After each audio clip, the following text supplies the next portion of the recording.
Izmir کا محل دلکشی میں اپنی مثال آپ تھا، جہاں کی شہزادی بہت حسین اور نیک دل تھی۔ ایک دن اس نے اپنی ماں سے باغ کی سیر پر جانے کی اجازت مانگی۔ شہزادی اپنی ملکہ ماں کو بتائے بغیر کہیں نہیں جاتی تھی، چنانچہ وہ ایک بگی میں بیٹھ کر باغ کی سیر کرنے کے لیے روانہ ہو گئی۔ باغ بہت حسین، سرسبز اور شاداب تھا۔ پھولوں کی خوشبو ماحول کو تازگی بخش رہی تھی۔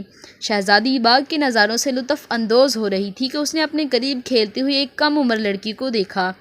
وہ عرشی تھی، جو اس باغ کے مالک کی بیٹی تھی۔ اس غریب لڑکی کو شہزادی نے اپنے پاس بٹھا لیا اور اس سے باتیں کرنے لگی۔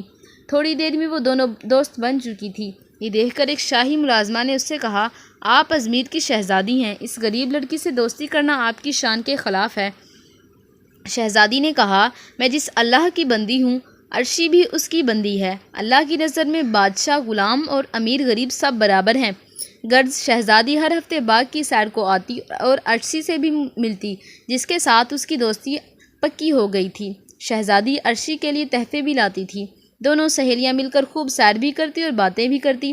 شہزادی کو اپنی غریب اور چنچل دوست عرشی بہت پسند تھی۔ ایک روز شہزادی باغ میں گئی تو عرشی نے اسے سلام کا جواب بھی نہ دیا اور چپ چاپ چلی گئی تو شہزادی بھی حیران و پریشان محل میں واپس آ گئی۔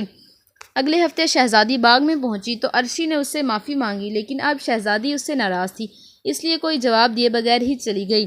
ملکہ نے جب شہزادی کو تھکا تھکا اور مایوس سا دیکھا تو اس سے پوچھا کہ کیا بات ہے، تم کیوں اداس ہو؟ شہزادی نے پورا واقعہ ملکہ کو سنا دیا۔ ملکہ نے شہزادی کو سمجھاتے ہوئے کہا، شہزادیاں تو بڑے ظرف والی ہوتی ہیں، اگر تمہاری غریب دوست نے ایک بار تم سے بات نہ کی تو تم نے بھی اس کے ساتھ ویسا ہی سلوک کیا، حالانکہ تمہیں چاہیے تھا کہ اسے معاف کر دیتی۔ شہزادیاں تو دوسروں کے ساتھ ہمیشہ اچھا کرتی ہیں۔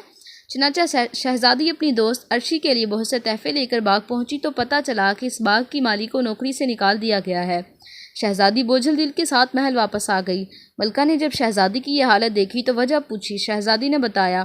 ملکہ نے عرشی کے باپ مالی کی نوکری بحال کر دی۔ اس کے بعد شہزادی اور عرشی پھر سے دوست بن گئی۔